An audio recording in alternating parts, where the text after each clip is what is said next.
we have got ourselves a 2 versus 2 game where I am playing as Colony. I believe Cutter is on the right hand side for red. If not, it's definitely some sort of UNSC. Serena is going to be dark blue at the top left, and at the top right it's going to be light blue as Yap Yap. And the way we are opening up here is we're going to make that additional grunt right away, upgrade our first supply pad, and now we're going to use our grunts to get the resources and hope that they don't go ahead and try and grab the power that I am trying to obtain early on in this game, because the more power you get, the better it is for you. And as you can see, we are going with a third supply pad. We're kind of putting back our priority for gens right away, as Yap Yap is trying to contest the supply on that right hand side. Turns out our teammate is Forge, my apologies on that. But the main reason why is because, as I mentioned before, for 1s and 2s, getting yourself mini bases is crucially important early on in the game. And it really helps with production for infantry and extra building slots for you to go ahead and use later on in the game. And so you get enough power to go ahead and upgrade that gen when it's ready. And it does look like, based off of our build order, we're going to go ahead and get a second generator right away, which is going to be fine. It's not really too detrimental. And now we can go after the mini base if we choose to do so once we get our grunts in position for that. Now, skitter production is going to start because I am playing as Colony. I like making skitters to be attached to my engineers if I choose to do that, as well as just grunts as well to give them the extra stuff that they need.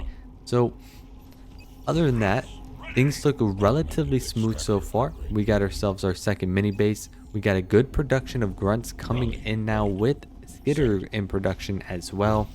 And now we're just going to get more vision in the map to understand what is going on and what the enemy is going to try to do. We're going to upgrade our second gen to go ahead and double our power efforts. And because of the fact that there's still some supply and power around the map, I'm going to go ahead and prioritize that while we go ahead and send a grunt to go ahead and scout the enemy. Engineer Swarm will be our next point, and as you just saw, an Apex will be ready to go. So we can get some skitters attached to those engineers in order to go ahead and get the constant healing that we need. Still, plenty of resources around the map so far, and here's our first sign. Dark blue has shown barracks, and so that's going to be a little bit concerning. And so I'm going to go ahead and self-destruct the supply pad that we have here to get a raid camp up in order to start making suicide grunts. Now looking at the map, there's actually some ice hellbringers coming on in, and they're heading straight for red, even though red's trying to go for their push on the Yap Yap on that right hand side. So this is going to be my cue to go ahead and just start shifting my army over to go ahead and start protecting our teammate over here. Our grunt at the top was able to get scouts, but unfortunately we are not going to be able to check because we're busy trying to micro this situation over here. And so there are a bunch of units, and we got ourselves mines coming in from Yap Yap with Grunt Surprise Party. And it looks like there are at least 2 barracks that are being used pumping out these ice hellbringers, and so we got to try and get rid of them. And the good news is that they don't have that shield ability. They didn't put in the point. Oh, they just did actually. So we have to just continue to start working on getting rid of these as much as possible. And red has fallen back. Red has a good amount of snipers and a good bunch of infantry to go ahead and start clearing that out. And because they were able to clear out what red has on this right hand side, that's going to be my cue to go ahead and start shifting on over to the left hand side to see if I can go ahead and start taking these power nodes, because for every 2 power nodes we have, that equates to 1 gen. So while red is clearing out the remainder of dark blue, I'm going to start working on the power nodes, get our skitters attached to our engineers. That one was a misclick, so that grunt's going to enjoy the skitter, and continue to just put some pressure on. Can we go ahead and deny some bases if there's bases being grabbed? Let's also try and grab those nodes like what I mentioned. And now we're going to start working on the middle node, and then we'll work on the side nodes afterwards. We do have some suicide grunts just in case we start seeing some additional ice hellbringers that are showing up, and if there isn't, then that's good for us, and that's just going to allow us to deal with this. But here they come. he's actually going ahead and change plans and pivot and start attacking the left hand side. But we already got some great suicide grunt engagement so far and putting a lot of damage on those units, and we're actually ready to go ahead and chase that as we start transitioning to Tech 2 as a whole. More suicide grunts are being made, and we're going to get a nice connection and get rid of the ones that are heading towards our base while we go ahead and clear out the ones at the power node. Unfortunately, there's one power node we weren't able to capture, which is a little bit unfortunate, but hey, we're going to go ahead and try and capture that afterwards. So all in all, we've thwarted an enemy rush attack by Dark Blue. Light Blue is starting to get some momentum against Red on that right hand side, and it does look like they're going to start heading on over to Red once again. So I pinged Red to let them know that they are heading on over, and so Red's going to be able to respond appropriately for it while we continue to send our suicide grunts in an area to be able to be more efficient and see if we can take some units out. Our supply game's looking pretty good, and after seeing some anti-infantry turrets that pretty much told me that I should just retreat, Red's got it on that lane. Even if Yap Yap tries to push, there's no way they're going to be able to push through snipers and anti-infantry turrets. So now I'm going to go ahead and bring out the Gyloth drop in order to see if I can go after any mini bases that are around the map.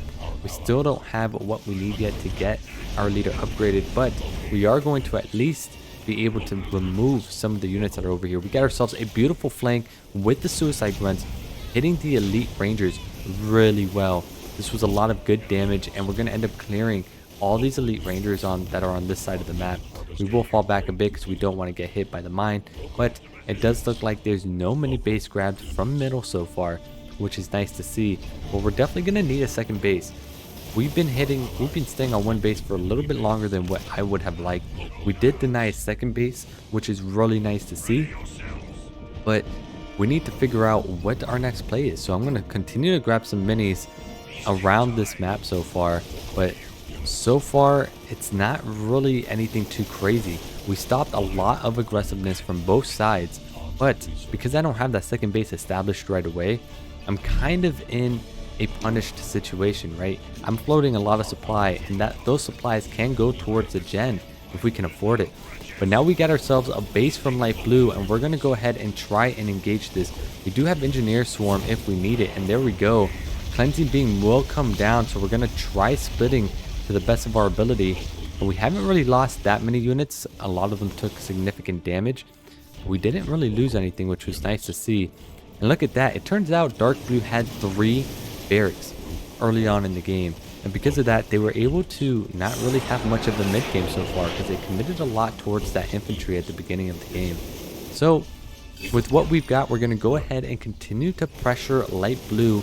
Light Blue spent some resources for that expansion base, and now we're going to have our Gyloths come in to reinforce our Light Blue attack so we can go ahead and take out the base even faster. And even though I have the mini, there's not really much I can do with that mini so far, and the colony is kind of just chilling, not really doing much. But we finally were able to afford the gen, and we can use the Gyloths to get rid of the mini base at the top. So if we give it 2 skitters, it'll be put in a better situation. And now Dark Blue is showing some air, and because of that, I'm going to get a foundry up right away in order to be ready to make some Reavers and also mix in some grunts, because that's a good way to counter the enemy as well. So we're going to shift on over to Dark Blue because of the fact that we were able to clear out that base.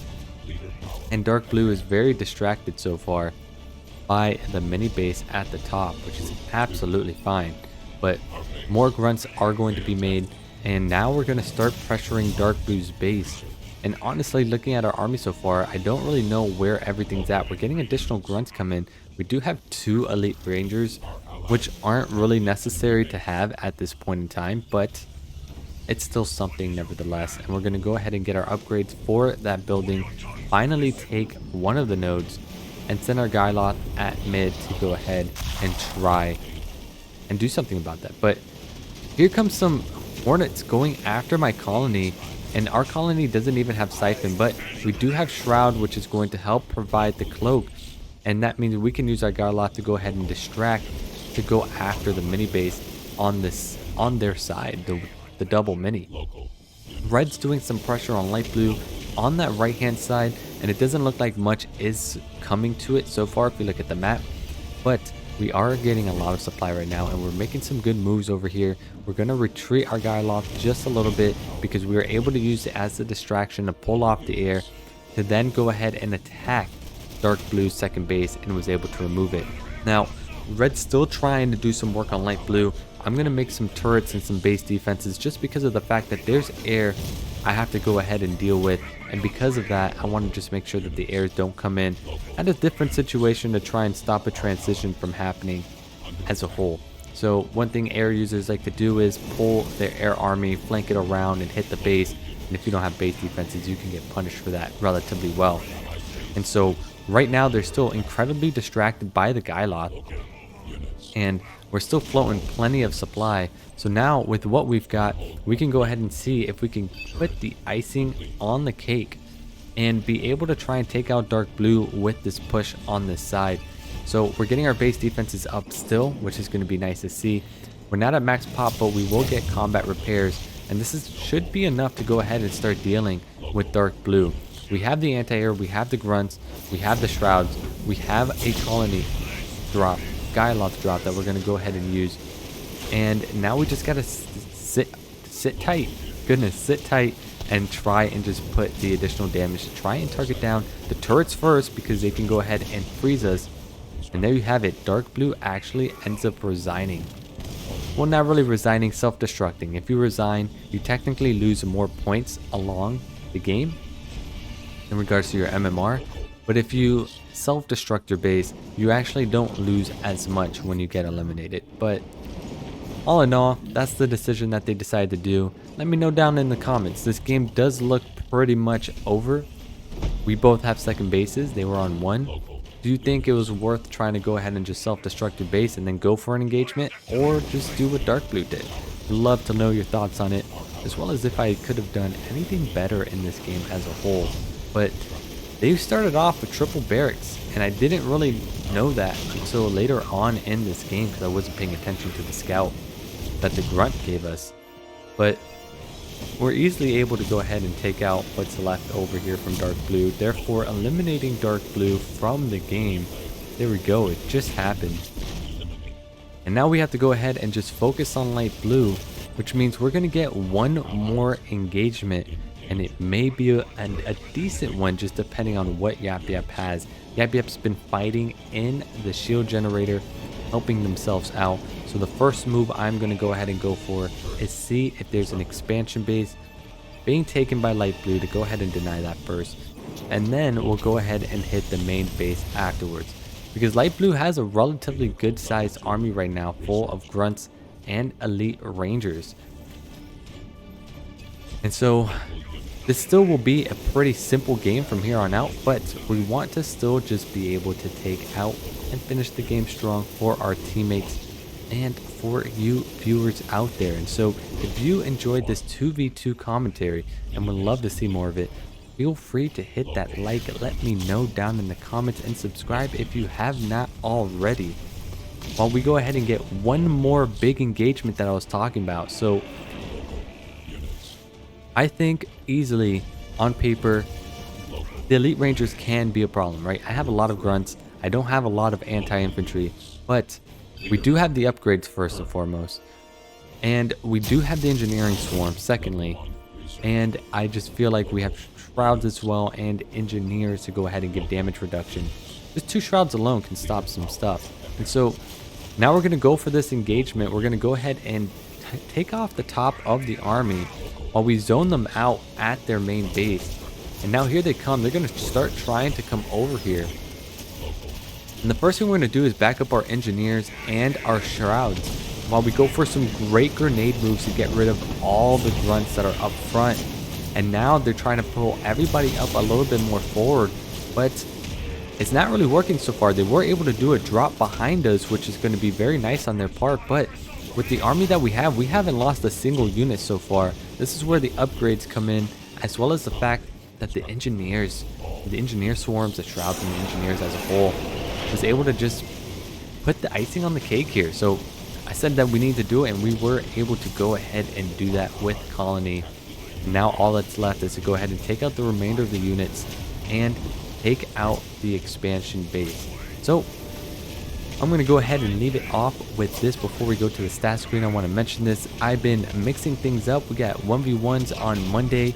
We got noobs versus AI, where I try to help beginner players get better at the game by giving them resources and still trying to figure out how to be a good teammate for them in that series. And then 2v2s for today on Wednesday. And you'll be surprised what we have for Thursday. And of course, we'll still have that classic 3v3 at some point. So just want to say thank you so much for watching this far if you have already.